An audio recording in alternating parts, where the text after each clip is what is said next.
The 2020 presidential election will take place on Tuesday, November 3rd, but before then, the Democratic Party will need to elect a candidate to compete against President Trump.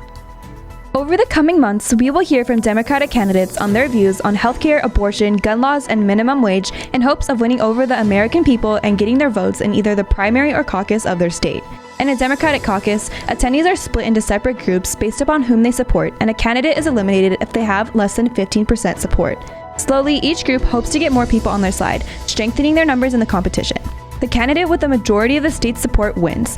A primary is most similar to the presidential election, in which a person privately casts their votes in polling places and absentee ballots. Supposedly there was a new app that was supposed to help Iowans get to their polling place, to know when and where they could vote, but specifically give them information about the candidates, and apparently that app broke down the day of the Iowa caucus last Tuesday, and it has been more than a week and we still don't have a clear winner in the Iowa caucus. The competition started with 29 major potential candidates, but as of today, that number has dropped to 9. However, the bigger question is which candidate has the highest potential of competing against President Trump. At the moment, there are 2 types of candidates, revolutionaries such as Sanders and Warren, or moderates like Biden, Klobuchar, and Buttigieg.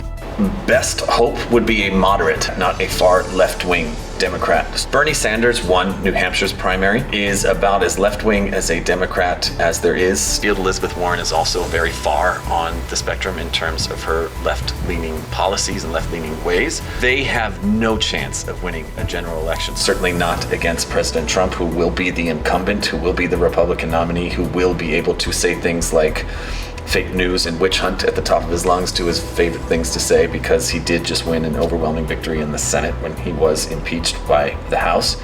The next Democratic debate will be held on February 19th, and whether you're old enough to vote or not, it's important to educate yourself on the topic and trust the leaders you will one day put in office. This has been Clara, back to you guys in the studio.